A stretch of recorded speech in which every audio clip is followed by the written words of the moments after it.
नमस्कार, मैं बॉलीवुड एक्टर और प्रोड्यूसर रवि सुधा चौधरी और आप सभी दर्शकों से गुजारिश है कि आइडियल आई न्यूज के चैनल को आप लाइक करें, सब्सक्राइब करें और शेयर भी करते रहें हर नई वीडियो को। नमस्कार, स्वागत है आपका आइडियल आई न्यूज में और मैं हूं आपके साथ ममता दुबे। चलिए रुक करते हैं कुछ खास खबर की तरफ। अंतर्राष्ट्रीय महिला दिवस के मौके पर सहयोग स्वास्थ्य एवं सामाजिक संस्थान पूर्णिया के द्वारा शहर की उत्कृष्ट महिलाओं को सम्मानित किया गया।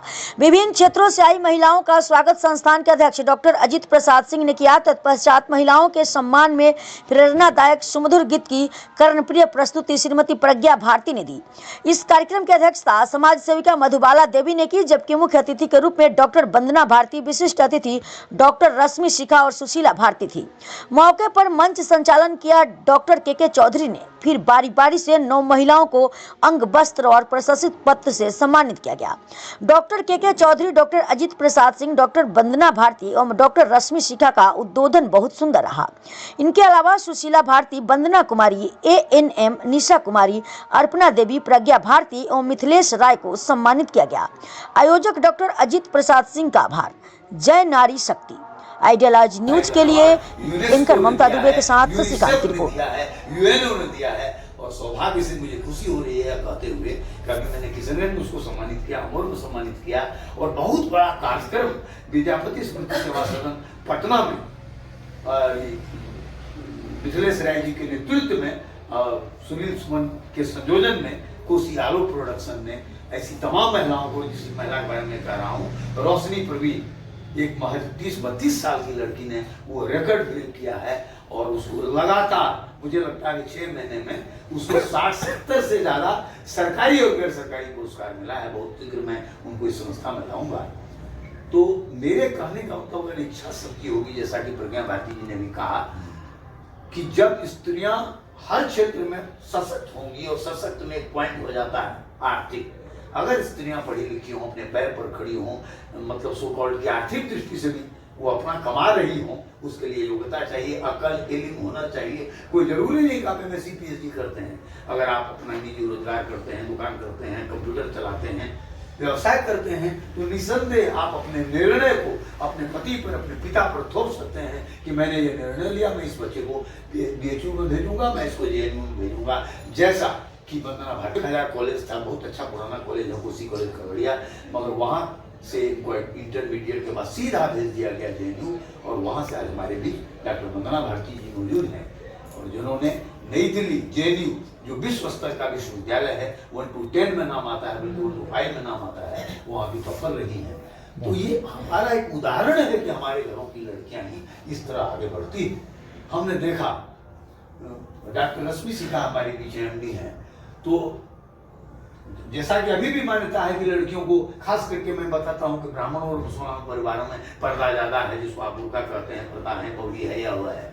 उन पर्दे प्रथा को चीर कर आज अगर ऐसे परिवार की लड़कियां आगे जा रही हैं और परचम लहरा रही हैं, आज वो मेडिकल कॉलेज में लेक्चरर थी, उनको छोड़ के उनका विवाह यहाँ हुआ है, जो हमारे पूर्व वाइस चांसलर थे जयप्रकाश नारायण था, उन्हीं की पुतोहू है, संयोग है, मेरी थी।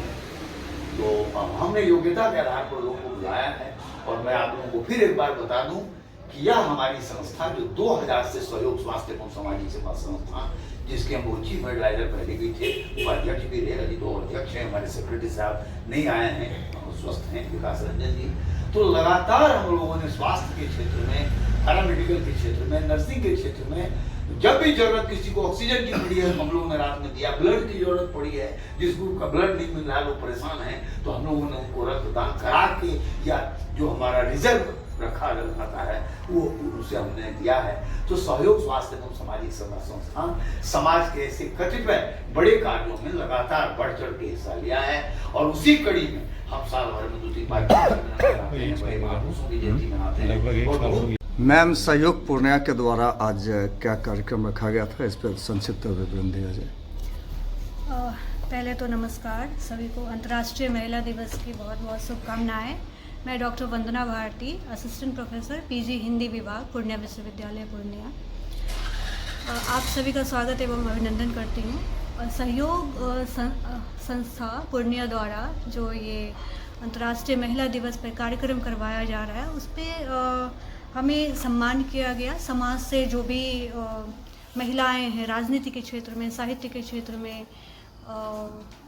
सेवा के क्षेत्र में, या समाज के अन्य जो महिलाएं हैं, जैसे शिखा जी डॉक्टर हैं, वो ANM हैं, तो अलग अलग क्षेत्र से जो महिलाएं हैं उनको चुनकर उन्होंने उनका सम्मान किया है। यह बड़ी बात है। एक पुरुष होकर भी कहना नहीं चाहिए, लेकिन मैं ये कह रही हूँ कि एक पुरुष होकर भी महिलाओं के अधिकार की बात करना, अजीत सर ने ऐसा किया है। मैं तो उनको हृदय से पहले बधाई देती हूँ कि उन्होंने ऐसा सोचा। अभी पुण्य विश्वविद्यालय में भी अंतर्राष्ट्रीय महिला दिवस पे कार्यक्रम का आयोजन किया गया था। आप लोग भी हमारे वाइस चांसलर थे और उन पे छात्र छात्राओं ने कई कार्यक्रम किए, भाषण दिया अपना। इसलिए मैं नहीं कहना चाह रही थी, जैसा कि सिमोन बोगवार ने कहा है कि महिलाएं जब तक पर्स से स्वतंत्र नहीं होती हैं, आर्थिक रूप से स्वतंत्रता उनको नहीं आती है, तब तक वो निर्णय में उनकी भागीदारी नहीं होती है। तो सबसे पहले तो स्त्रियों को आर्थिक रूप से स्वतंत्र होना पड़ेगा, तभी घर के बाहर वो दहलीज लांघती हैं, कार्यक्षेत्र में जाती है, कहीं भी जाती हैं, तभी उनको निर्णय लेने की स्वतंत्रता मिल पाएगी। और अंतर्राष्ट्रीय महिला दिवस पे सबसे ज़्यादा ज़रूरी है कि महिलाएं शिक्षित हों, अपने घर को शिक्षित करें। एक महिला शिक्षित होती हैं तो पूरा का पूरा समाज शिक्षित होता है, न कि सिर्फ उनका घर शिक्षित होता है। तो महिलाएं जब तक शिक्षित नहीं होगी, अपने अधिकार के प्रति सजग भी नहीं होगी। सबसे पहले शिक्षा जरूरी है। उसके बाद जो कोख पे अधिकार की बात मैं अपने वक्तव्य में दे रही थी कि उनका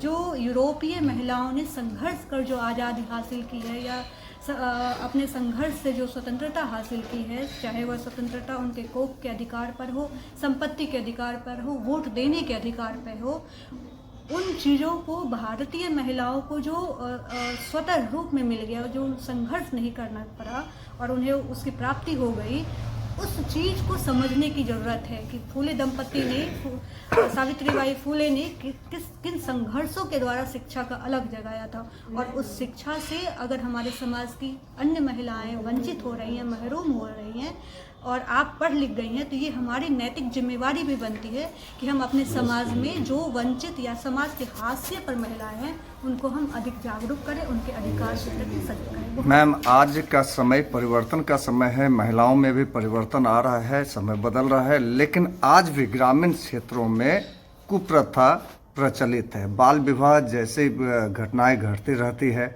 और अशिक्षा भी है। वहाँ कैसे आप तक आवाज़ पहुँचे, आपकी आवाज़ कैसे पहुँचे, वहाँ के लोग कैसे जागरूक हो, और ये अंतर्राष्ट्रीय महिला दिवस में आप क्या कदम उठाएंगे या आपकी संस्था के द्वारा क्या कदम उठाएंगे? चूँकि मैं इस संस्था से, माफ़ कीजिएगा मुझे, मैं इस संस्था से जुड़ी नहीं हूँ। इस संस्था ने मुझे सम्मान दिया है जी।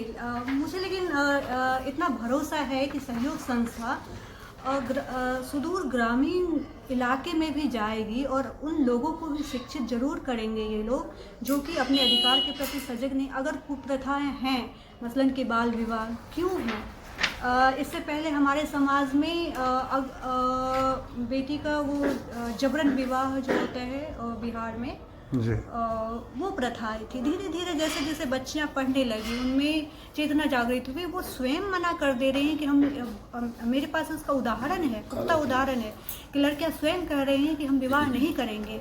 और यह नैतिक बल या यह क्षमता उनमें कैसे आई? माननीय मुख्यमंत्री नीतीश कुमार ने जब शिक्षा के क्षेत्र में क्रांतिकारी बदलाव लाया, चाहे वह बदलाव एक साइकिल प्रदान करने से क्यों न हो। साइकिल देना एक प्रतीक नहीं है। साइकिल देने के बाद लड़कियों के एक तरह से वो पंख लग गया, वो घर से, घर के दहलीज को लांघकर बाहर तक आती हैं और अपने अधिकार के प्रति सजग होती हैं।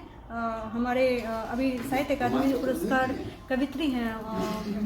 मैम, आप कह रहे हैं कि साइकिल देने से लड़कियों में उड़ान भरने की ताकत आ गई और शिक्षा लेने की ताकत आ गई, लेकिन आज भी मैं कई गांव का भ्रमण किया, धमधा प्रखंड में या पूर्णिया पूर्व में, आज भी कई घर ऐसे हैं जहां लड़कियों को पढ़ने से मना किया जाता है और कहा जाता है तुम पढ़ लिख के क्या करोगे। तो ऐसे में मैम, आप भी एक लेक्चरर हैं, प्रोफेसर हैं, आपके क्या कदम होंगे सामाजिक स्तर पे, आप क्या करना चाहेंगे? पहले तो मैं ये जानना चाहूँगी कि आप किस न्यूज़ से हैं? सॉरी टू आस्क, क्या मैं जान सकती हूँ? जी, आइडियल न्यूज़।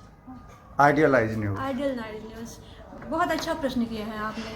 मेरा जो गांव है लगाड़, परबत्ता थाना के अंतर्गत पड़ता है, वहाँ एक भी लड़कियां अभी तक पीएचडी नहीं की है। मैं पहली लड़की हूँ जिसने जेएनयू जैसे संस्थान जाकर और न सिर्फ वहाँ टॉप किया बल्कि पीएचडी का डिग्री भी लिया और जॉब भी कर रही हूँ। हमारा जेएनयू या दिल्ली यूनिवर्सिटी तो मैं नहीं कहूँगी, लेकिन जवाहरलाल नेहरू यूनिवर्सिटी के पढ़ने के क्रम के दौरान मुझे जो महसूस हुआ, ये पे बैक टू सोसाइटी की बात होती है कि आपके पीछे, आपको वहाँ तक पहुँचाने के पीछे जो लोगों का श्रम लगा है, लोगों का जो टैक्स लगा है, जो एक मजाक बन गया था कि जेएनयू के बच्चे करते क्या हैं 10-12 सालों में। जेएनयू के बच्चे शिक्षा लेकर अपने सारी सुख सुविधाओं को छोड़कर भी समाज के उन हिस्सों में जाते हैं और अपने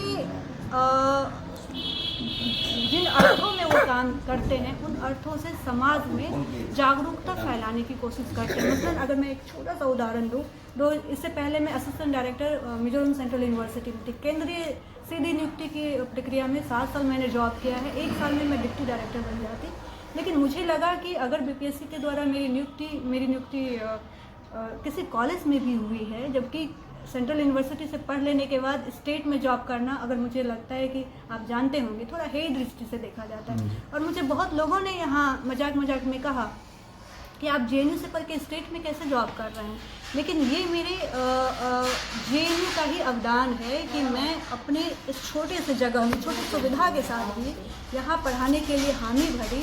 और हम लोगों के आने के बाद पूर्णिया यूनिवर्सिटी में 10 बच्चों का नेट और जेआरएफ हुआ है। तो क्या ये पे बैक टू सोसाइटी नहीं है, या हम उन क्षेत्रों तक, अररिया के, फारबिसगंज के उन बच्चों को जो कि 50-100 रुपया तक फी भरने के काबिल नहीं थी, वो अभी जेआरएफ करके 20,000-25,000 पा रही हैं। तो मुझे लगता है कि इस तरह ही हम समाज में बदलाव ला सकते हैं। जी मैम, आप अपना परिचय दें। मैं doctor Vandana Bharati, assistant professor PG Hindi विभाग, पूर्णिया विश्वविद्यालय पूर्णिया।